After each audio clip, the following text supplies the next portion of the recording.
Thank you, everyone, for being here. Thank you for joining us for this panel on immigration. My name is Tom Comich. I'm the Member of Parliament for Calgary-Shepherd. I'm also the Shadow Minister for Immigration, Refugees, and Citizenship, and I vice-chair the Canada-China Committee as well. I have a short introduction for all three of these distinguished panelists. I'm so happy that they're here to talk about immigration, and not me. I'll just do the questioning, and I'll lead this through. And we'll start with Aaron Woodrick. So Aaron is a lawyer, director of MLI's Domestic Policy Program, graduate of the University of Waterloo, Economics and Political Science, and the University of Western Ontario. He studied law there. He practiced litigation in his native Kitchener, Ontario, and then corporate law with a major international law firm in London, Hong Kong, and Abu Dhabi before returning to Canada as a political consultant and lobbyist. Prior to joining MLI, he spent 6 years as national spokesperson for a very prominent not-profit advocacy group. I think we all know which one that is. He now lives in Ottawa, sadly. There's always, Alberta.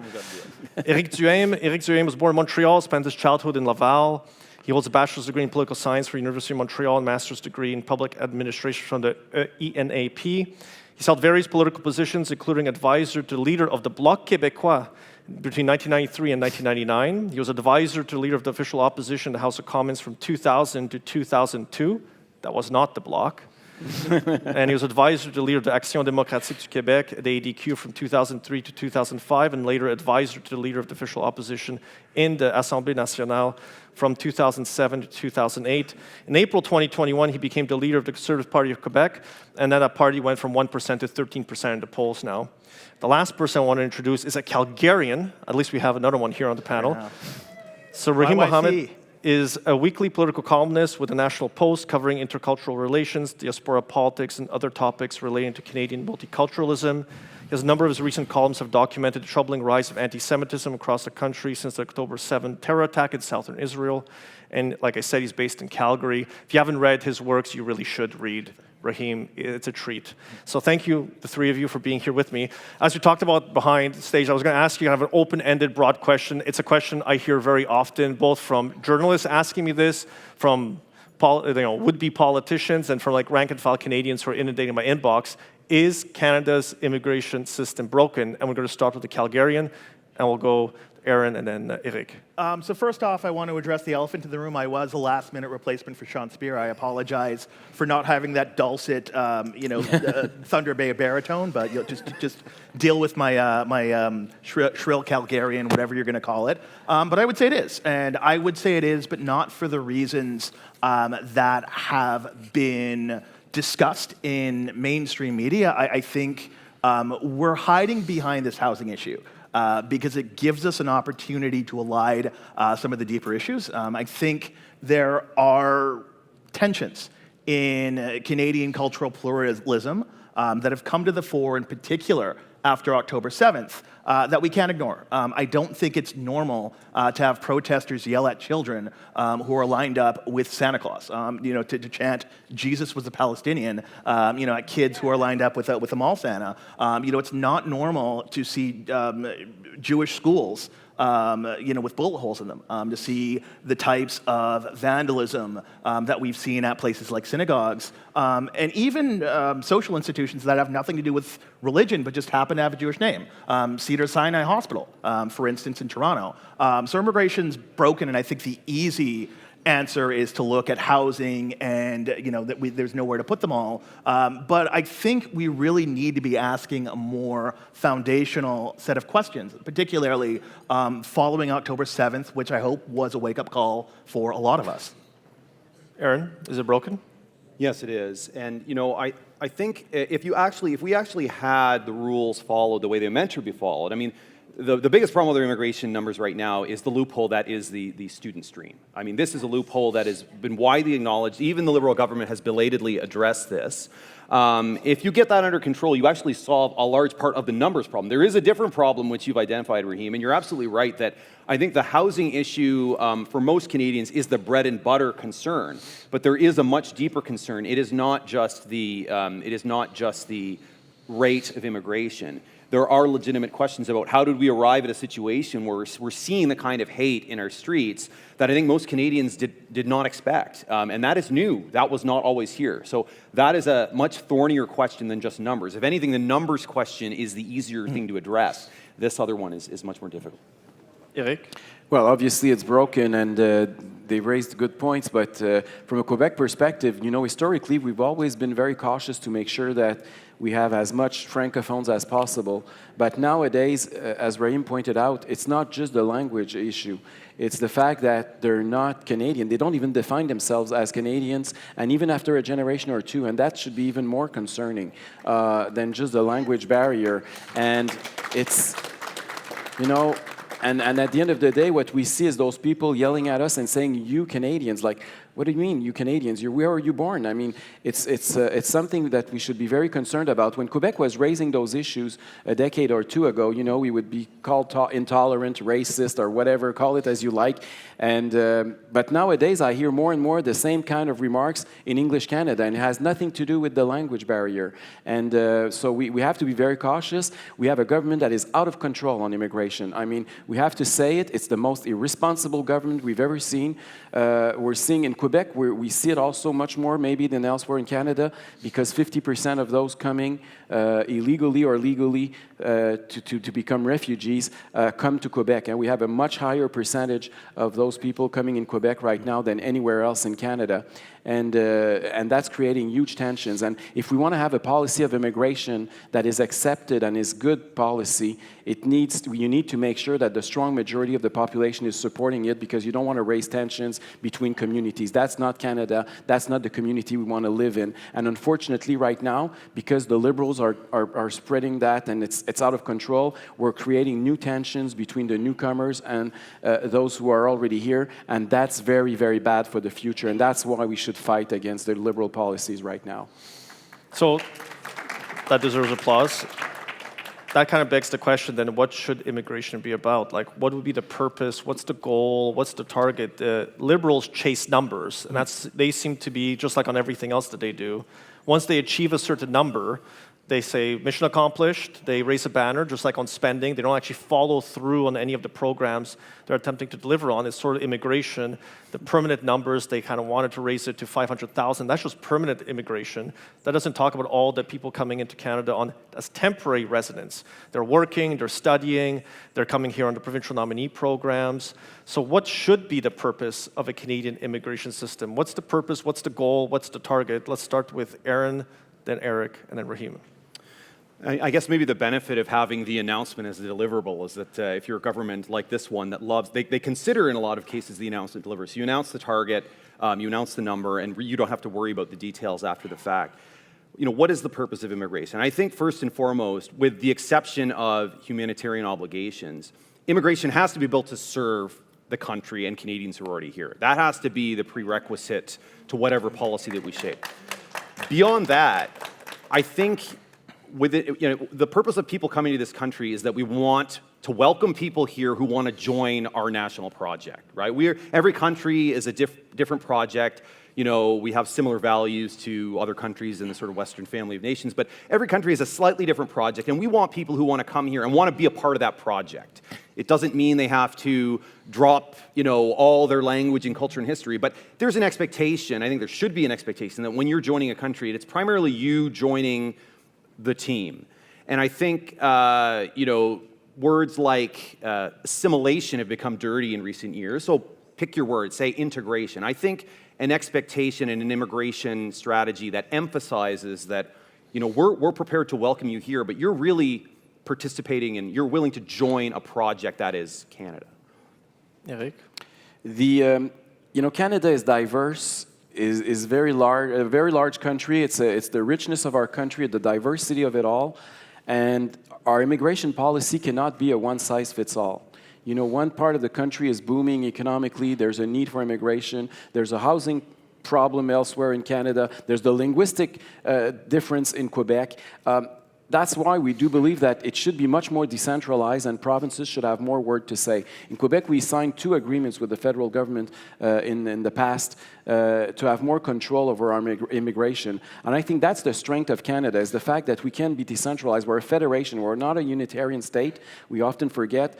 And immigration policy should be the reflection of the diversity of our country, and provinces should have much more their word to say. And I'm very proud now to see a premier like Danielle Smith in Alberta. It's not based on language, it's not based on Quebec, but she's also asking for much more power in immigration. And I think that's the way to go. And as conservatives, we always like it when the power is closer to the people. And it's very important for us to bring that policy as well closer to home. So Rahim, he talked about our premier as Albertans. What do you think about that immigration? Because he talked about provinces that are growing really fast. But is that just the only purpose of immigration, just to fill labor needs? Because you've talked about that a lot in your writing. Sure. What about citizenship? So I wanted to bring up a little indie film I watched not too long ago. It's called Oppenheimer. Has anyone seen it? Won a few awards, but so I think what's illustrative to me about Oppenheimer is at the beginning of the Manhattan Project, the United States was 2 years behind Germany when it came to researching nuclear weapons, developing a nuclear weapon. What allowed the United States to gain that edge ultimately was openness. Not only were they taking in people like Albert Einstein who fled Germany, but scientists from all over the world. So I think openness to new ideas within a general framework, a minimalist framework of liberalism.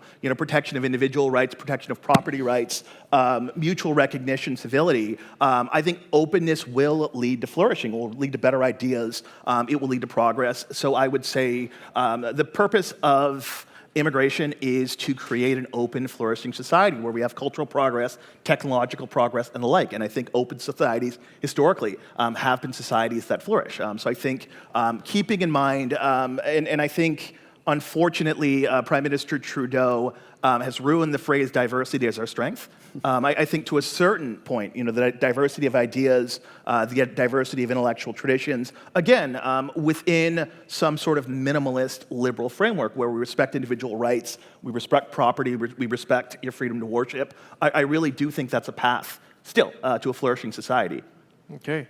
So, one of the things the department is now called Immigration, Refugees, and Citizenship. This panel is called Immigration. We spend a lot of time talking about immigration and very little time talking about the next two things, especially the last one. Citizenship is almost never talked about. It's that is the purpose of immigration. We were talking about it before, before we came here. And I said, and I'm going to say it again because I say it at immigration town halls all over the country when I go to them, is the purpose of immigration to me is citizenship. It's the end result is everybody who comes here wants to become a citizen and join the Canadian family, join this great experiment that is Canada. That's what my family did when I came here. That's what I did when I came here.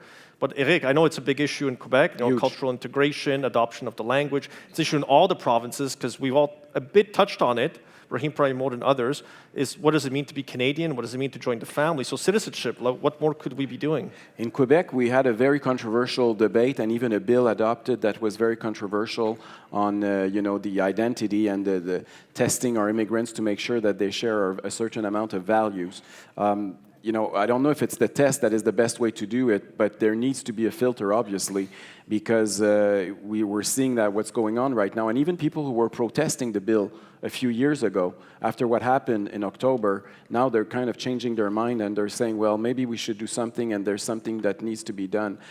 It's not, we thought that it was because newcomers didn't earn as much or didn't have a job or, we're creating ghettos and it was the kind of mentality that was there. But now we realize, no, they're working, they're as wealthy as the others. There's a cultural problem and a non-integration, and how do we deal with that? While we respect also our charters of rights and freedoms provincially and federally, it's a huge challenge, but there's a need to make sure that it's not just based on numbers, and we have to integrate the fact that some people are easier to assimilate or integrate or call it as you wish than others, and we need to take that into account in any kind of policy. And the fact that if we decentralize and giving back to the provinces, it's going to be much easier because the federal government cannot do that from coast to coast. It would be much easier to do it according to our regional realities. So Aaron, your libertarian heart, government-administered values test. Yeah. What do you, citizenship? What could go wrong, right? Yeah. Look, But I think the only reason people are groping around for those solutions is because we recognize there's a problem. But it wasn't always this way, right? I mean, there was an expectation. Canada has a long history of immigration, large-scale immigration. It has generally served this country well, right? It's only recently that things have become a problem.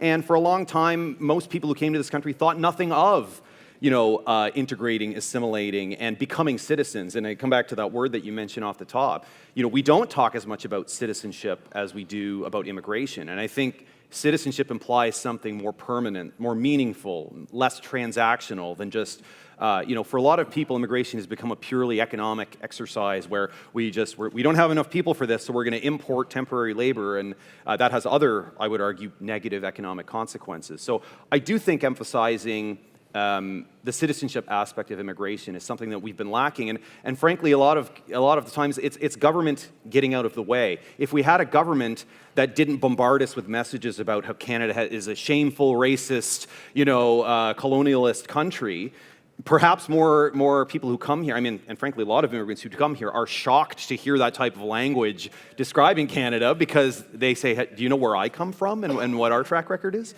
So I think, even a government that stops sending those kinds of messages and stops implying to people that they should not become Canadian would go a long way to fixing the problem. Raheem, what do you think? What can we do to promote citizenship? Sure. So I take a unique vantage point in this as a Canadian who spent a decade in my life living in the United States, the land of the red, white, and blue. You got about 5 songs about what it is to be an American. You got the Star-Spangled Banner, you have America the Beautiful, and on and on and on. So one thing I've noticed in the U.S., there are as many regional differences, between New York and Mexico, New Mexico and Texas and Kentucky, where I lived. And also you have a good amount of Spanish. So you have the linguistic dimension of things as well, but there is more of a sense of identity. There is, I think, more of a knowledge of the United States history, and I think in particular the United States military history. And I think that's something that's lost in Canada. We have a proud military history. For instance, earlier this week, it was the anniversary of Vimy Ridge. Anyone aware of that? Or?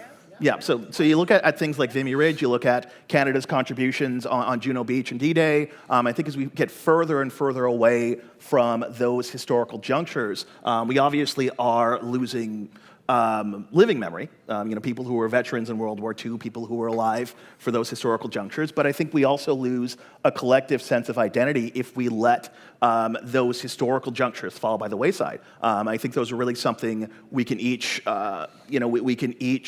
point to our common national identity. So I think a lot of it has to do with reclaiming and rediscovering, as opposed to canceling, our history, and looking at proud historical epochs in Canadian history as an important foundation of our collective identity. And I saw that was very prominent in the United States. So while I was in the United States, there was a major Steven Spielberg movie about Abraham Lincoln. You have these memories that are kept alive through popular culture, through civics education. For whatever reason here in Canada, that hasn't been as much of a priority, and I think it's something we really need to get more serious about. Okay. Well, it's an immigration panel, so we have to talk numbers because that's what the Liberal government likes to talk about, and there's a lot of numbers out there. I went back through all of the immigration plans, and I pulled out the original numbers in 2015 when the Conservative government left office and Justin Trudeau was first elected. So the temporary foreign worker program was about 73,000 people. Today, it's about 184,000 people who are in Canada. There's also the second temporary foreign worker program where you don't require what's called a labor market impact assessment. That went from 186,000 to 767,000 people in Canada. This is a program where you're not required to show that you couldn't hire a Canadian. Express entry, which is the point system that we Conservatives pioneered when we were in office trying to get it activated and rolling out. It was about 10,000 people in 2015. It's now 121,000 people. These are people selected on points. So the best, the brightest, the cream of the crop, as we used to say, based on a point system that we Canadians pioneered in the 1970s. And international students, October 2023, 1,040,000 plus are in Canada. Ontario, 526,000. British Columbia, 202,000. Quebec, 118,000. And then the other 7 provinces and 3 territories have the difference. So just looking at these numbers, it creates, we were talking about it before, a lot of competition for people who are applying to the express entry system. There's over 200,000 applicants, and they're all competing against each other to have a chance for very few permanent residency spots to stay in Canada and someday become Canadian citizens. Intense competition for very few spots. We've talked about this backstage, but I want to hear your take on these numbers. What does that do to new immigrants who are coming to Canada hoping to stay here, all competing against each other for these very few spots? And what do you see happening in your communities and with people that you talk to? So how about we start with Aaron, then we'll go to Rahim, and then Eric. Yes, it's Hunger Games Immigration Edition, right? It's pretty harrowing stuff, and the numbers are very eye-popping.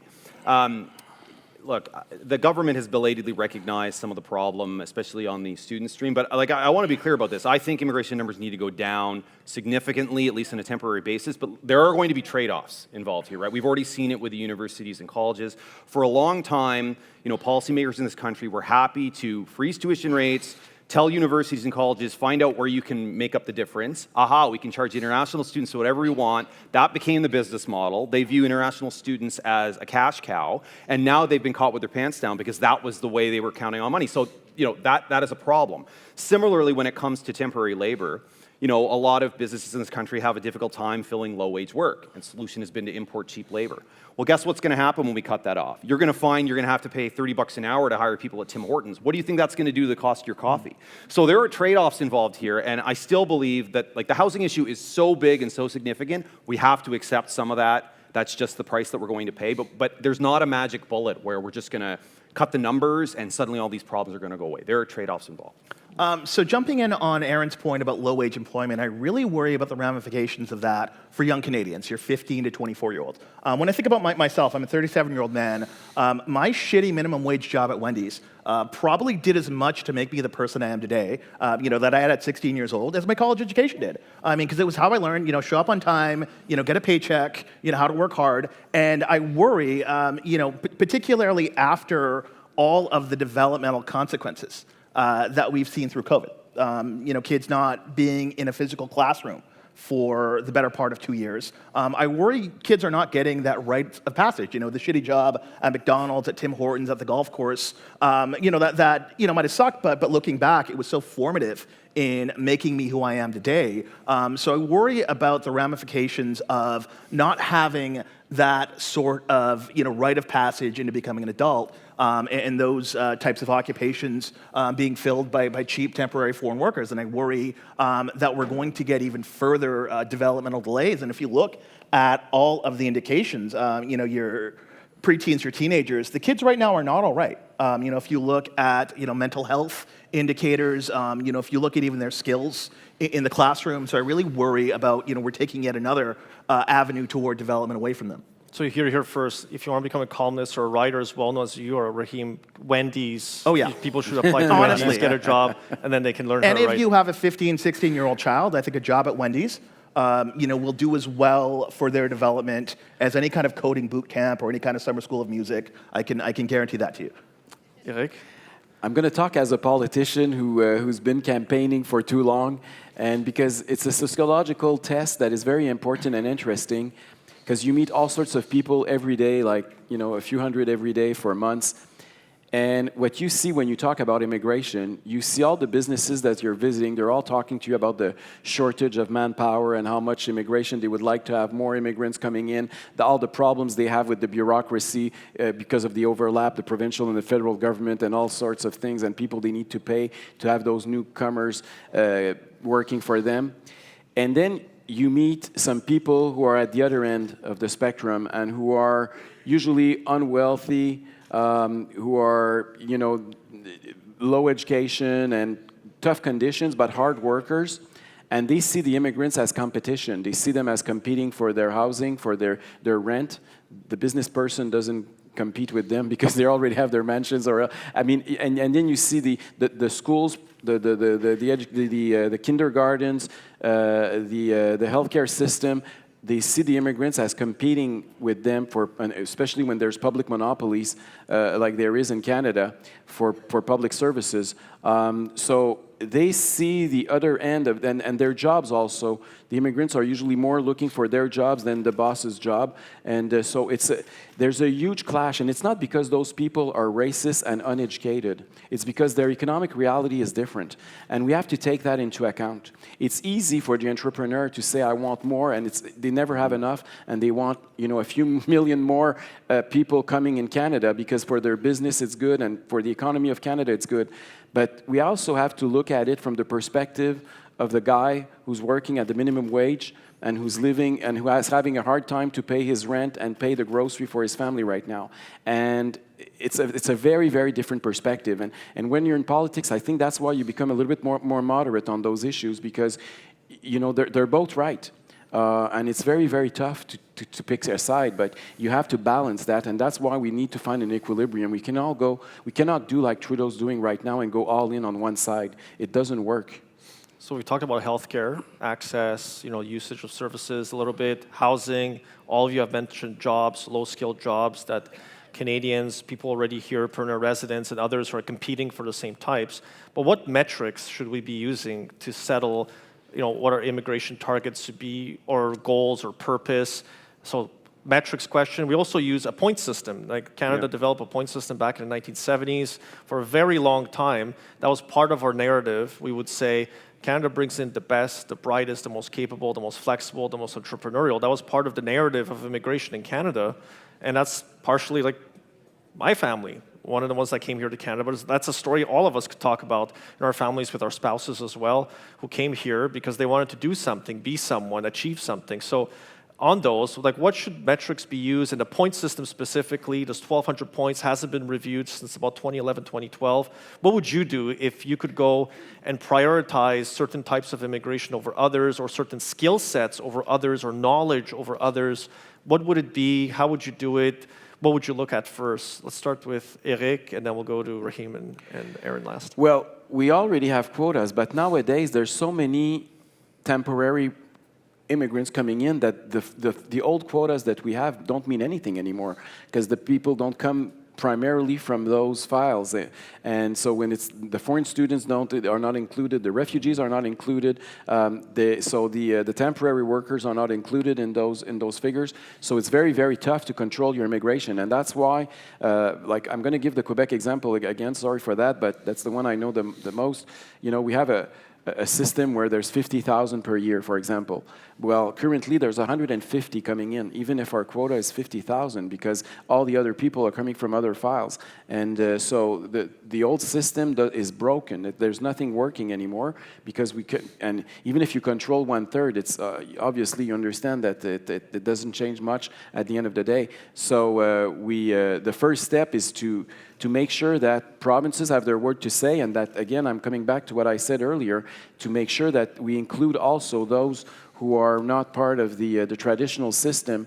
And for the point system, we have the same thing as what you were talking about, but when 2/3 of them escape such the system, there's no way of having a system anymore. Okay, so before I go to you, Rahim, the Immigration Refugee Board has said that as of the 31st of December, it has 156,000 applicants before the board. It takes about 2.5 years to process a refugee application, with all of the drama that happens to people waiting to hear whether they'll be accepted or whether they will risk being sent back to their country of origin to face the persecution and the abuse. And in some cases, obviously, like if you're fleeing a country, an authoritarian regime like Iran, you might be facing death or a death penalty if you go back. But Rahim, what would you prioritize in the point system? What would you prioritize in terms of metrics that could be used to try and get a handle on the housing pressure, the jobs pressure, the healthcare pressure? Yeah, so first of all, I would say we can't just look at hard skills in education when we look at suitability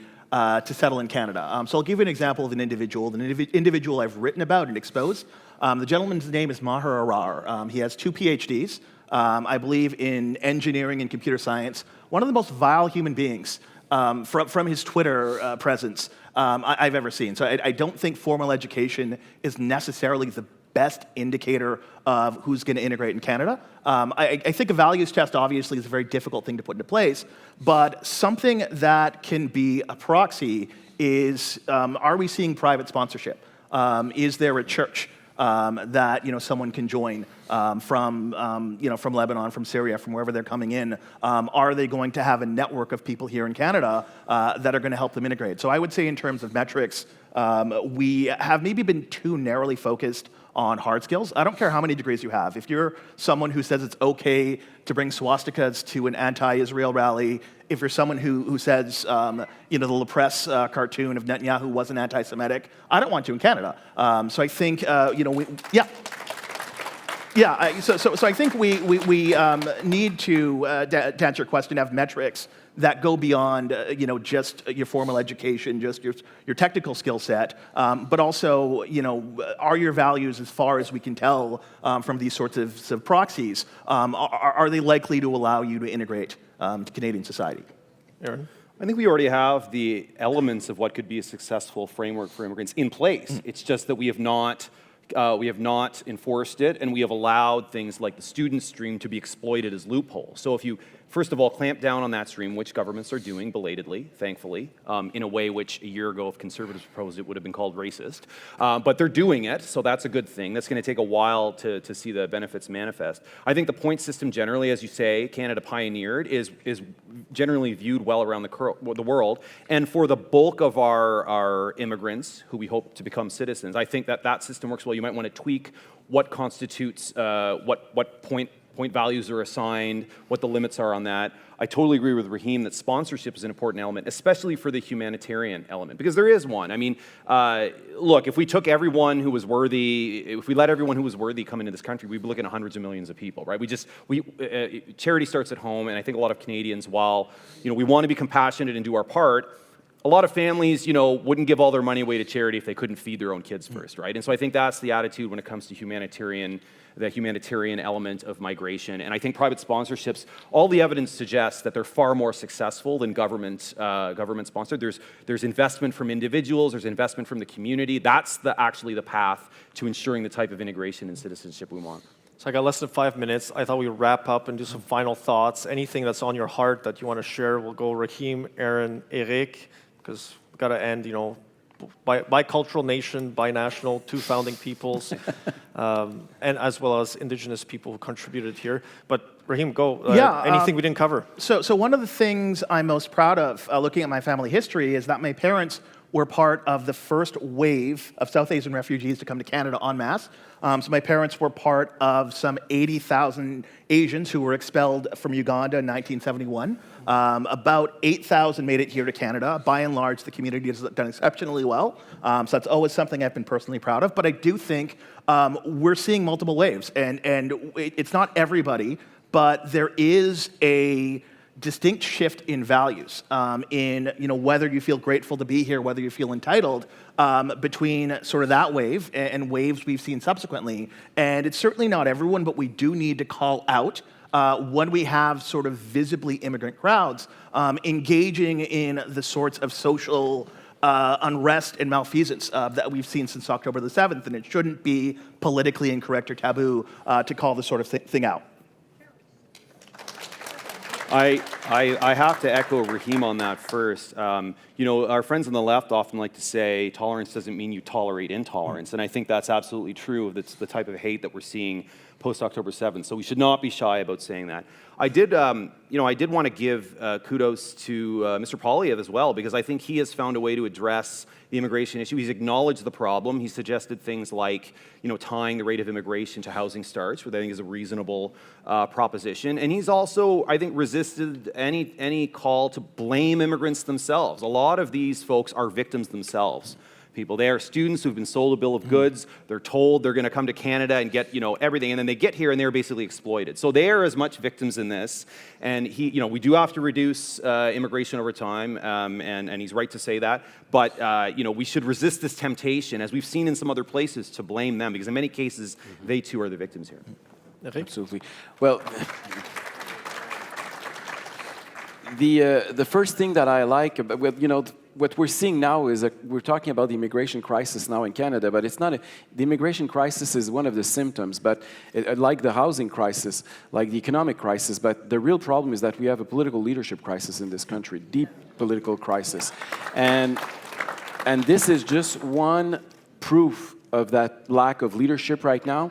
We have, a government that has no vision, that has used immigration for political, partisan purposes instead of economic well-being of Canadians and of people who are coming. And that's I think the main problem, the real problem. So we're talking about the end result, but we should look at where it comes from. The second thing also, when we talk about immigration, and I think that's one of the positive things that is coming out now all across Canada, is that we can have those debates, we can have those discussions without accusing each other of being racist, and that's very important. We need to be honest, and it's not by, the cancel culture should not impose itself in the immigration debate. That would be the worst thing that could happen. And fortunately, we're getting rid of that. I think we can have an honest discussion all together and not blame and accuse people. And I think, yes, there are racist people like there are everywhere else in the world, but those are not the people who are talking about the issue. We need to listen at what's going on, and if we want to solve the crisis, we need to be honest and look ourselves in the mirror first. That's my last remarks. Thank you. I think we had a great discussion on immigration, and the best thing was something, Eric, you mentioned this, but none of us had to start with, I'm a family of an immigrant, I'm an immigrant myself, the whole identitarian stuff that the left loves to do. Before you begin to debate, it's fine to bring up during the debate because it informs your experience, your knowledge, where your views come from. So if you'll join me in thanking these panelists, I think it was a great discussion. Thank you. Thank you to you guys. Well done. Thank you. Well moderated. Okay. I think we can get off the stage now. Thank you. Okay, thank you.